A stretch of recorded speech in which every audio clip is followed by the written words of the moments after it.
Okay, ladies and gentlemen, so like we said, you're going to be opening up to analyze the text on Writable, okay? So if you need any help with it, you can definitely let us know. You're going to be looking at the warm-up. The irritated teacher, which is on the board only, the irritated teacher scolded the students with a disgusted look on her face. Turn and talk. How do you feel about this teacher and why? The irritated teacher scolded the students with a disgusted look on her face. Turn and talk. How are you feeling about this teacher? Okay, I like that. You're choosing disrespectful. What words, disrespectful, what words are making you think that those are the words that you're feeling? What words? Good. What else? What'd you say? Okay, but what do you see in the sentence? Irritated, disgusted, scolded, right? It doesn't sound like she has this. No, it feels very negative, right? Okay, excellent. Clap once if you hear me. Okay, so let's look at the board. The irritated teacher scolded the students with a disgusted look on her face. Thumbs up if we feel like it's positive. Thumbs down if we feel a negative connotation. Okay, Jack, look at the board. Everybody's saying it's negative. Can you give me a word as to why it feels negative? Okay, disgusted. Excellent. Anybody want to give me another one? Chris? Beautiful. Irritated. I'm thinking maybe one last one. Jasmine. Scolded, right? So the loaded language, and we're going to talk about that in a moment, the language that's in this sentence is very negative. It's giving me a bad feeling. Sean said rude. It doesn't say she's rude, but what made you say that? You said disrespectful. These words are hinting to us that the teacher is disrespectful and rude to her students, right? Even if we're not in the room. Keep that in mind. So, today, we're going to be able to answer text-based questions by citing specific evidence and analyzing how the author's use of rhetorical devices affect the reader. We talked briefly about rhetorical devices yesterday, so we're going to be kind of honing in more today. Can we have 4 readers, please? 1, 2, 3, and 4. Nice and loud. I can implement the race strategies to answer the short response question. Good. Number 2. Good. 3. I can explain why the author uses loaded language and how it affects language. Good. 4. Yep. I can describe what the author is explaining and how it's important. Excellent. So now we're going to be looking at loaded language together. Remember, loaded language is when the author uses words that have the same connotation to influence the reader. Think about the warm-up. Disgusted, scolded. Those words all had the same connotation to make the reader feel like she was a good person or a not so great person. Not so great, right? Good. So, I'm thinking to myself, what are words that stand out to me? Do those words have the same connotation? So, let's look at this sentence. Who can read this out loud for me? Briella? Which part? The brave, the whole sentence. The brave, inspiring astronaut show me that I can be anything I want as long as I am hardworking and determined. Excellent. What words do I have highlighted that are showing me that this is something that's positive? Donna? Hardworking. What about the other ones? Good. Okay. Those words feel positive or negative? What do you guys think? Thumbs up, positive? Yeah, excellent. They're positive. They're giving me a good feeling. It makes me think that if I'm hardworking and determined, I can accomplish anything, right? So, the corrupt politician shamelessly pocketed taxpayer money while pretending to care about the people. Where are we noticing some highlighted words? Sean, which ones? Corrupt, Good. shamelessly, pocketed, and pretended. Okay. Thumbs up if that's positive, thumbs down if it's negative. Good. You're right on the money, right? It's a negative connotation. Why do these words feel negative? Like, why does it feel like having a corrupt person in office is a bad thing? Because it's using negative vocabulary. Good. It's using negative vocabulary to convince the reader that this person is evil. Yeah, not a good person, right? Good job. Okay, so a negative connotation, right on the money, evil. That's the exact word that was put on the lesson. Yep, it's making us feel like he's a bad person. So, we're going to be working in groups. You'll see that there's group paper in front of you that we'll be working on later today at some point. On Writable, thumbs up if you have the Writable open. There's a lot of questions there. You do not have to answer all of them. Each group is only answering one question each. Okay? So, group 1, can you guys raise your hands? And group 2, can you guys raise your hands? You guys are working only on number 5. Okay? We're going to talk about this in a minute. Group 3, raise your hands. You're working on number 3 only. Okay? These 2 groups, number 4. Okay? What group are you guys, what number are you guys working on? 5. Good. What number are you guys working on? Good. What number?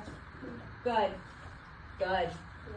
Excellent. So, you're going to take 5 minutes right now to work with your friends, look at the question, and you're going to be thinking about how you want to answer it. Now remember, on the left-hand side is the text there for you.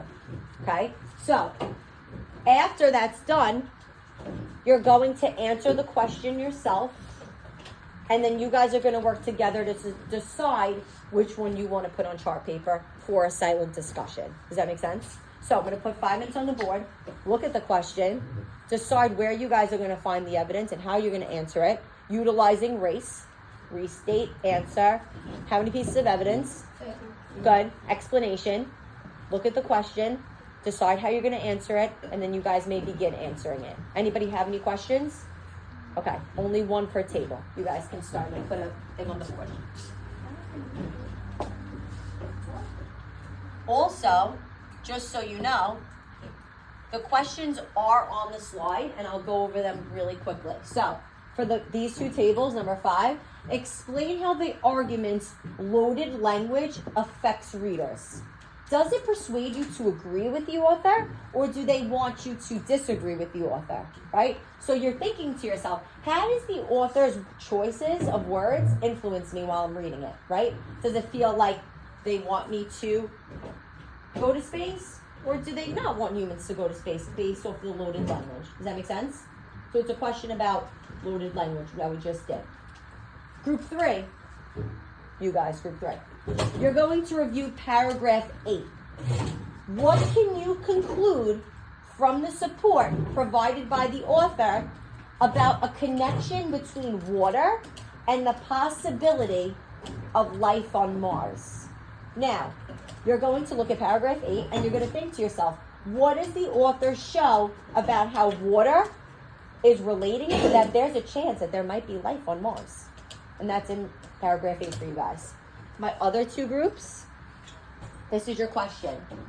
How does the New Space Pioneers testing of supersonic retropropulsion technology support the author's claim? And now the author's claim is about humans going to space, right? How does it add to your understanding of the argument? Now, if you even try to control find or look, in one of the paragraphs, it talks about testing supersonic propulsion technology. How does that support the claim? How is it saying that that is going to benefit humans going to space? Does that make sense? Okay. So we're going to give you 5 minutes on the clock, and we'll check in. You're going to be talking with your friends, and as soon as you're ready, start writing your response. You guys can turn and talk.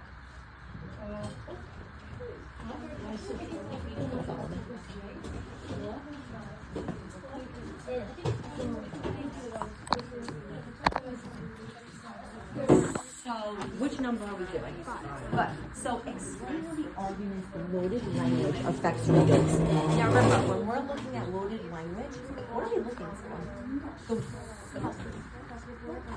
Positive or negative words, right? So when we go to paragraph 4, all of us will go together. So we're going to paragraph 4. Okay, yeah, we've talked about this previously. There's positive wording, right? If the words are positive, what is the author's goal in this title? Who should go to space? Humans, right? So when we're reading this and we're seeing there's positive words, do you think they're trying to convince us that we should go to space or we shouldn't go to space? Okay, so in here, I want you to decide what words are you guys going to use in here as your text evidence, because words are your evidence. Why do you think these positive words are implemented and what are they showing us as the results? Does that make sense?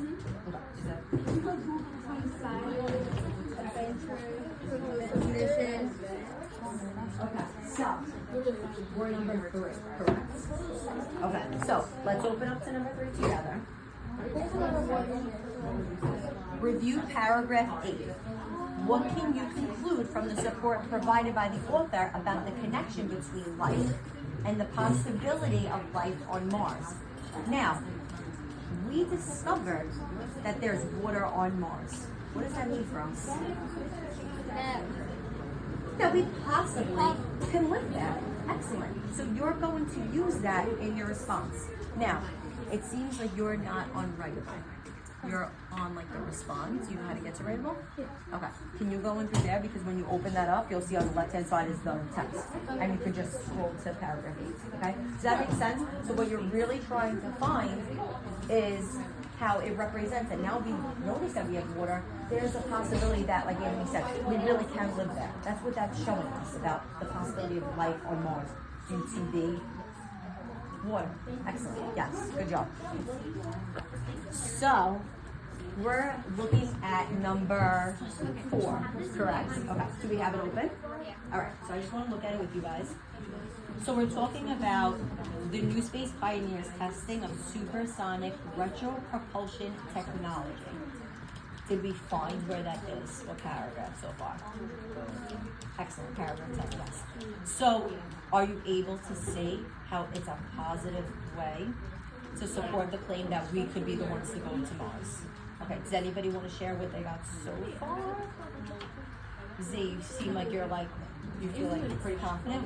How is it showing that humans actually can go to Mars? It says how like far it's easy for us to live on Mars and it goes down. Okay, so due to the technology and science and the time that we've put in, that technology will help us further advance in Mars? Okay, excellent, good job.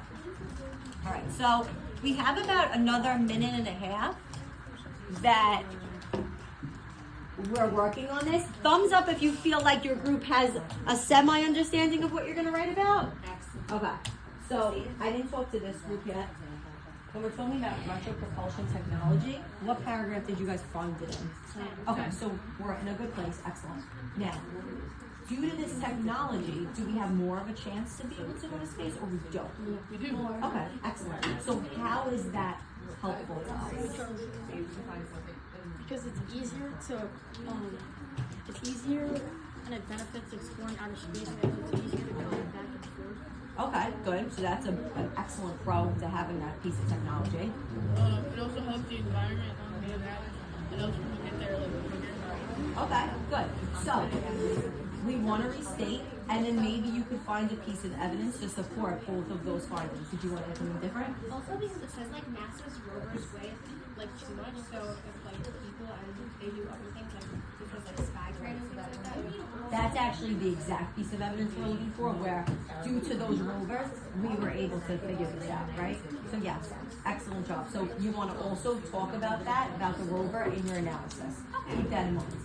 Good job. All right, so. Okay, that's good. All right, so this is just like a little check-in.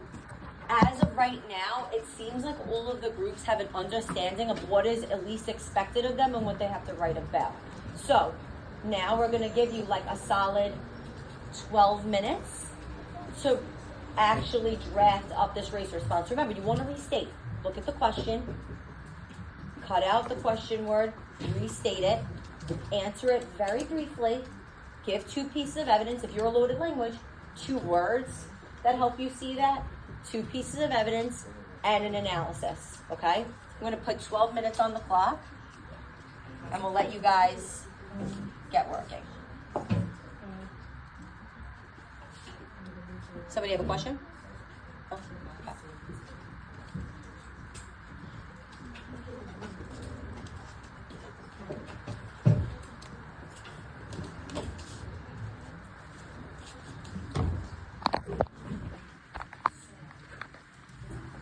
This is some sentence starters for you guys, and also a checklist. So remember, when you're doing race, what is expected of you? What do you have to say?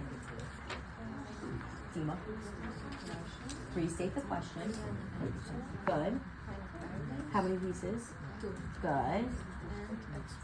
Excellent job, bud. Great job. Okay, so remember that that's what you want to do. But you have a checklist to follow you and sentence starters, right? To kind of like guide your thinking, okay?